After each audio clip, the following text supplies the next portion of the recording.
As it is बिल्कुलु अहिड़ी तरह शेरमंद गोपांग सां बि उहो ई साॻियो लक आहे त हुन ते पंहिंजनि माण्हुनि खे पाण में विढ़ाए सॼे ॻोठ खे दरबदर करे अॼु असांजूं नियाणियूं ईद जे ॾींहुं अॼु उहे प्रेस क्लब ते वेठियूं आहिनि पंहिंजनि नंढनि ॿारनि सां गॾु। इहा तमामु अफ़सोस जहिड़ी ॻाल्हि आहे। असांजे इलाइक़े जा जेके चैंपियन पीपुल्स पार्टी जा सॾाईंदा आहिनि ऐं उहे जेके PTI जा नुमाइंदा उहे अॼु लाताइलुक़ आहिनि इन्हनि शयुनि खां ऐं वोट वठण लाइ फातहूं करण लाइ हू सभिनि खां अॻु में अॻिरा आहिनि। इन्हनि फातहनि इन्हनि जेके इलेक्शनी वॾेरनि जी अॼु पत वावखी थी वई आहे त उहो अॼु कंहिंसां बीठल आहिनि। अॼु हू बिल्डर माफ़िया, अॼु हू बहरिया टाउन, अॼु हू सिटनि ॿियनि अहिड़नि सां बीठल आहिनि जेके गैर धारी आबादगारी खे वधाइण लाइ हू पंहिंजूं स्कीमूं लॉन्च करे रहिया आहिनि। ऐं उन जेके असांजा सदियुनि खां सालनि खां असांजा ॻोठ जेके आबाद आहिनि उन्हनि खे हिकिड़ी साज़िश तहत हुते पंहिंजा पेनीटेट माण्हू ठाहे ऐं हुते क़त्लेआम कराए हुते ॻोठनि खे मिसमार करे रहिया आहिनि। असां हिन जी सख़्तु लफ़्ज़नि में मज़म्मत करियूं था ऐं असां तव्हां SSP खां इंसाफ़ जी उमेदु करियो था, तव्हां हिननि इदारनि खां हिननि अदालतनि खां इंसाफ़ जी उमेदु करियो था। इहा ईअं सम्झो जी सिंधी में चवंदा आहिनि रिटन अॻियां रबाब वॼाइण वारी ॻाल्हि आहे। इहा हीअ इदारा हीअ SSP इहे सभु इहे हुननि खे बचाव शेल्टर ॾियण लाइ इहे इदारा ठहियल आहिनि। असां माण्हुनि खे अवाम खे असांजे नियाणियुनि खे हू असांजे ॻोठनि खे असांजे वसीलनि खे लुटाइण फुराइण लाइ इहे ठाहियल आहिनि। जेकॾहिं हिननि इदारनि में इंसाफ़ जी उमेदु हुजे हा, इन्हनि में का फज़ीलत ऐं गैरत हुजे हा त अॼु इहे माण्हू एॾा ताक़तवर न हुजनि हा जो असांजे ॻोठनि ते असांजे धरती ते असांजे वसीलनि ते असांजे माण्हुनि ते हमलो करे सघनि हा।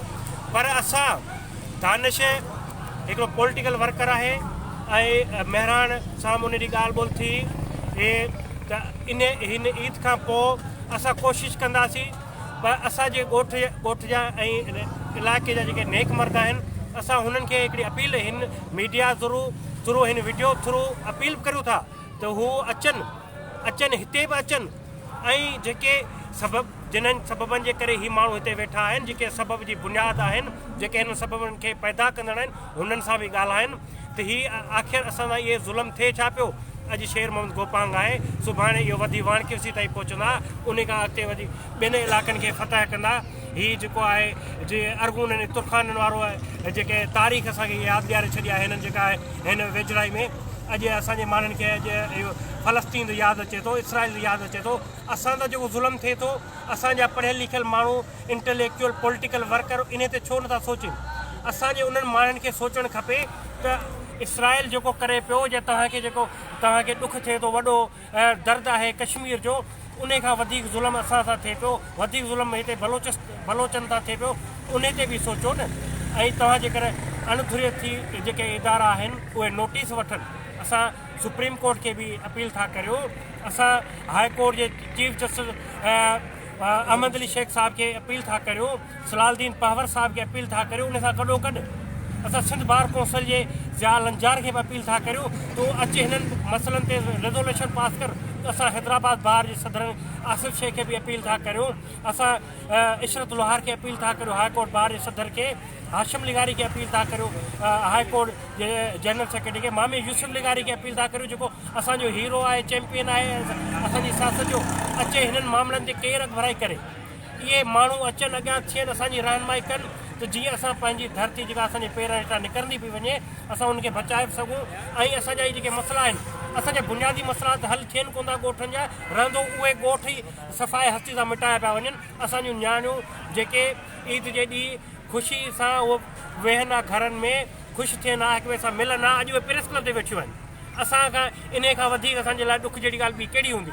असां उन लाइ अपील था करियूं जेके सान्याबंदनि खे, ह्यूमन राइट्स खे, असां आलमी इदारनि खे उहे अचनि ॾिसनि असां कहिड़ो वेदन आहे। हिते हिकिड़े पासे माण्हू मिसिंग आहिनि, वेठा आहिनि, हिकिड़े पासे माण्हुनि जा घर उजड़ी विया, हुननि जा घरनि में मयत थी विया, उहे प्रेस क्लबनि ते वेठा आहिनि। असां कंहिंखां इंसाफ़ घुरूं, हीअ हिकिड़े ॾींहुं हीअ माण्हू पंहिंजो पाण उथी पाण इंसाफ़ करण लाइ बीठा, पोइ न तव्हां जूं इहे सिटियूं रहंदियूं न इहे तव्हांजा इदारा रहंदा।